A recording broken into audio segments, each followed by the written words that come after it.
Hai anak-anak, apa kabar? Selamat datang kembali di pelajaran Bahasa Indonesia. Mari langsung kita mulai pelajaran kita yang keempat berjudul mengidentifikasi informasi dalam sebuah teks editorial. Tujuan pembelajarannya agar kita dapat mengidentifikasi informasi dalam sebuah teks editorial, anak-anak. Saatnya kita mulai pelajaran kita kali ini. Kita tentunya sudah sering kali membaca surat kabar baik dalam bentuk elektronik maupun cetak yang bersifat kedaerahan atau lokal maupun surat kabar yang bersifat nasional maupun surat kabar yang bersifat internasional.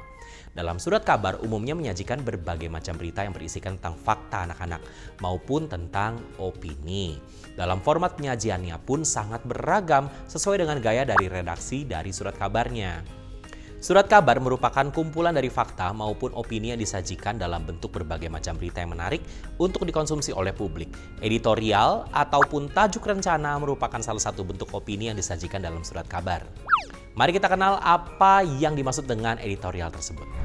Yang pertama, mengidentifikasi isi teks editorial. Sebuah kolom khusus yang menyajikan pendapat pribadi dari seseorang tentang suatu isu atau permasalahan yang aktual merupakan teks editorial atau dengan kata lain adalah tajuk rencana. Isu-isu yang diangkat dalam teks editorial sangatlah beragam, misalnya saja isu pendidikan, ekonomi, sosial maupun isu politik. Hal yang menarik dari teks editorial tentu saja adalah sorotannya terhadap suatu isu atau permasalahan sekalipun teks editorial digolongkan ke dalam opini ataupun pendapat dari seorang redaktur. Dalam penulisan teks editorial tersebut tentunya tidak lepas dari fakta-fakta yang terjadi. Argumen-argumen yang disajikan dalam teks editorial juga harus disajikan dalam bentuk pemikiran yang logis serta fakta yang mendukung isu-isu yang sedang dikemukakan agar teks editorial disajikan bisa diterima dengan baik oleh para pembacanya. Hal menarik lainnya dari sebuah teks editorial tentunya adalah jawaban-jawaban dari sorotan terhadap suatu isu atau perjalanan yang sedang terjadi atau sangat aktual anak-anak. Dan setiap kabar umumnya menjelaskan permasalahan serta menyajikan berbagai fakta serta seorang figur untuk memberikan pengetahuan yang aktual terhadap para pembacanya.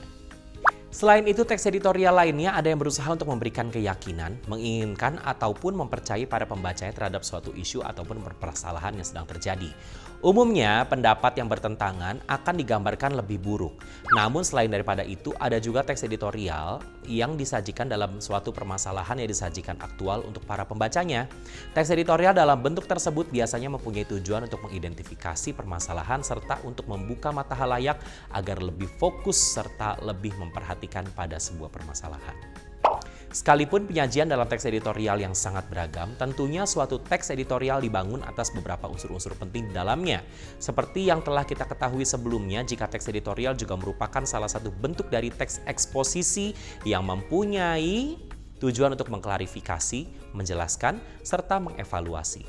Hal ini mengharuskan teks editorial dibuat dalam bentuk pernyataan yang bersifat umum atau dengan kata lain tesis. Dalam hal ini seorang penulis teks editorial harus mengemukakan sudut pandangnya mengenai permasalahan yang akan dikemukakan. Agar lebih memperkuat pernyataan sebelumnya, penulis pun sudah seharusnya membebaskan berbagai fakta, baik itu yang berasal dari hasil penelitian ataupun dari pernyataan para ahli. Hal ini untuk meyakinkan para pembaca dengan berita yang disampaikan dalam teks editorial. Sedangkan pada bagian terakhir, penulis juga akan melakukan penguatan kembali tentang pendapat yang telah dipaparkan sebelumnya, yang juga disertai dengan fakta-fakta yang ada serta logis. Oke, mari berikutnya kita simak ciri-ciri teks editorial. Dan berikut ini adalah ciri-ciri dari teks editorial menurut Kemendikbud. Yang pertama, topik yang disajikan merupakan topik yang sedang hangat diperbincangkan oleh halayak serta bersifat aktual dan faktual. Berikutnya, bersifat sistematis dan juga logis. Teks editorial juga merupakan sebuah opini atau pendapat yang bersifat argumentatif.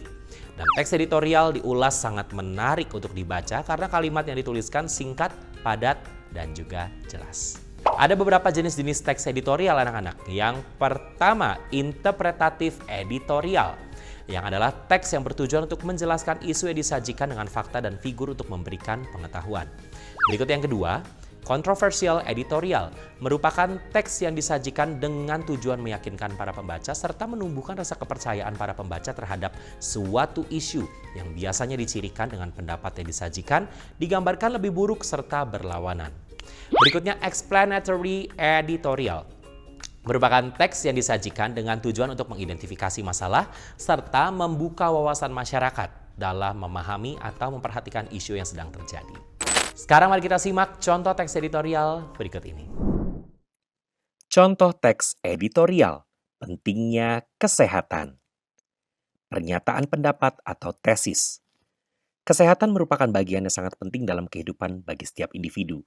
Oleh karena itu, perlunya menjaga gaya hidup yang sesuai agar bisa menjaga kesehatan serta kebugaran dan kekuatan dalam tubuh agar tidak mudah terkena penyakit dalam keseharian, agar mampu melakukan aktivitas normal sebagaimana mestinya.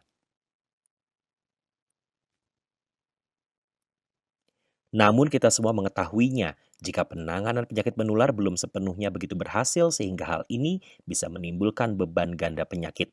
Sedangkan penyakit yang tidak menular atau penyakit degeneratif juga akan memiliki persoalan sama.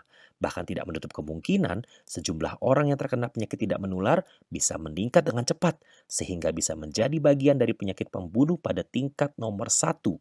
Jenis penyakit tersebut misalnya saja diabetes, kanker, hipertensi, jantung, stroke. Argumentasi.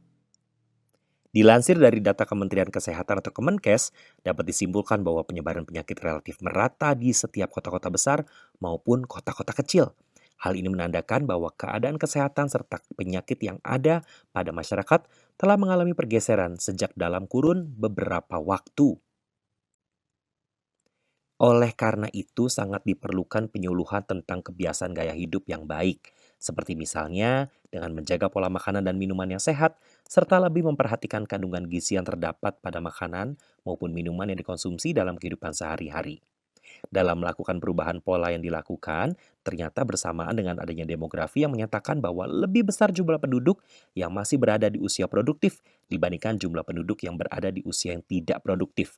Hal tersebut disertai dengan lebih banyaknya perilaku konsumtif dibandingkan produktif yang termasuk pola makan dan minum. Di negara kita Indonesia memang bukanlah satu-satunya negara yang memiliki masalah mengenai penyakit ganda. Namun saat ini kita bisa belajar dari negara-negara lain mengenai pencegahan penyakit yang dengan jenis tidak menular. Pada prinsipnya, dalam menangani penyakit adalah dengan upaya untuk pencegahan dibandingkan harus dengan upaya pengobatan. Dengan hal inilah, pemerintah diharapkan mampu membuat upaya pengaturan untuk mewajibkan kepada setiap produsen makanan maupun minuman untuk memberikan label informasi mengenai isi yang terkandung mengenai gizi di setiap makanan atau minuman dalam bentuk kemasan. Penegasan ulang pendapat. Dalam upaya pencegahan penyakit yang lebih baik dari mengobati penyakit, maka sangat diharapkan jika masyarakat harus lebih memperhatikan pola hidup yang sehat. Dalam pelaksanaan programnya pun, sangat diperlukan dukungan dari kementerian atau lembaga yang terkoordinasi dengan melibatkan masyarakat untuk terciptanya kehidupan yang lebih sehat. Karena dalam tubuh yang sehat, terdapat jiwa yang kuat. Dengan hal seperti ini, artinya masyarakat pun dapat melakukan aktivitas sehari-hari dengan baik tanpa terkendali dengan penyakit, terutama pada masyarakat yang masih berada di usia produktif. Kali ini kita bedakan fakta dengan opini dari teks editorial. Teks editorial merupakan bagian dari ragam teks eksposisi. Pada teks editorial dibangun dengan pernyataan umum, argumentasi, serta penegasan ulang. Dalam mengidentifikasi bagian argumentasi pada teks editorial, kita akan menemukan fakta-fakta yang bisa mendukung argumentasi serta disertai dengan opini dari redaktur surat kabar dengan maksud memperkuat permasalahan yang dikemukakan. Pada mata pelajaran yang telah lalu, kita sudah pernah mempelajari tentang fakta dan opini. Bagi sebagian orang dalam membedakan antara fakta dengan opini terkesan sangat sulit dalam membedakannya. Tentunya hal ini merupakan penting bagi kita untuk bisa membedakan keduanya. Pentingnya kesehatan. Menurut KBBI, fakta adalah hal yang merupakan suatu keadaan atau peristiwa yang juga merupakan kenyataan, sesuatu yang benar-benar ada ataupun terjadi. Seperti yang telah kita ketahui, fakta adalah sesuatu hal yang kebenarannya tidak dapat diragukan lagi. Pernyataan tersebut berdasarkan suatu peristiwa ataupun keadaan maupun kenyataan yang memang betul-betul kejadian yang sebenarnya terjadi serta bersifat objektif. Dalam mengidentifikasi fakta yang terdapat pada sebuah teks, kita dapat melihatnya dari ciri-cirinya. Seperti halnya yang betul-betul terjadi serta memiliki bukti dan juga merupakan sebuah jawaban bagi pertanyaan-pertanyaan yang menyatakan siapa, apa, di mana, bagaimana, ataupun kapan. Ia lebih mengarah pada sebuah benda, misalnya waktu, tempat, orang, ataupun tentang sebuah peristiwa. Fakta merupakan suatu hal yang sangat sulit untuk disanggah oleh siapapun. Cara membedakan fakta dengan opini. Yang pertama, sebaiknya periksa atau telusuri tentang kebenarannya. Cari dan temukan bukti-bukti yang mendukung, akurat dalam menelusuri suatu peristiwa ataupun pernyataan yang diperoleh. Misalnya saja tentang waktu, lokasi, serta proses suatu kejadian ataupun peristiwa yang terjadi. Kedua, telusuri tentang objektivitas atau subjektivitas dari keabsahan berita atau pernyataan. Pernyataan pada fakta sangat bersifat objektif dan bukan berdasarkan perasaan dari pendapat seseorang ataupun kelompok anak-anak. Pada opini lebih bersifat subjektif, hanya merupakan sebuah ungkapan perasaan dari pendapat seseorang atau kelompok yang kebenarannya belum tentu sesuai dengan peristiwa. Yang ketiga, perhatikan kata khusus yang dipergunakan. Seperti yang kita ketahui pada kalimat yang bersifat subjektif, kebanyakan menggunakan kata-kata yang umum. Hal ini digunakan pada opini, misalnya kemungkinan, dianggap, biasa disebut, seharusnya, saya rasa, menurut saya, dan lain sebagainya. Lalu yang keempat, cara membedakan fakta dengan opini adalah penalaran kalimatnya. Dalam memastikan sebuah kalimat tersebut termasuk dalam fakta ataupun opini, kita bisa melibatkan penalaran. Dengan kata lain, jika pernyataan dalam kalimat tersebut logis dan bisa diterima dengan akal sehat, berarti kalimat tersebut merupakan fakta. Ciri-ciri fakta yang pertama, anak-anak, datanya sangat akurat, baik waktu, tanggal, tempat maupun peristiwa yang terjadi. Berikutnya, mampu dibuktikan tentang kebenarannya. Lalu menyatakan tentang data-data yang sifatnya kuantitatif berupa angka maupun kualitatif atau pernyataan. Lalu berasal dari sumber yang bisa dipercaya, dan data atau pernyataan yang diungkapkan merupakan hal yang sebenarnya terjadi dan bersifat objektif. Lalu merupakan kejadian yang benar-benar terjadi, baik yang sudah terjadi maupun yang sedang berlangsung. Lalu ciri-ciri opini sebagai kebalikannya adalah yang pertama, pernyataan yang disampaikan belum ada pembuktian tentang kebenarannya. Lalu tidak memiliki sumber yang pasti. Merupakan pendapat dari seseorang maupun kelompok. Umumnya ditandai dengan kata sepertinya, mungkin, seharusnya, sebaiknya, bisa jadi. Berikutnya menyatakan peristiwa yang belum pernah terjadi maupun belum pasti terjadi di masa depan. Lalu umumnya bersifat subjektif, artinya pendapat yang dikemukakan tidak bersifat netral. Lalu frasa yang digunakan lebih cenderung berubah-ubah, misalnya menggunakan kata paling, lebih, agak, maupun biasanya. Anak-anak, kita sudah menyelesaikan pelajaran kita yang keempat yang berjudul mengidentifikasi informasi dalam sebuah teks editorial. Kita akan bertemu lagi di pelajaran berikutnya. Sampai jumpa lagi.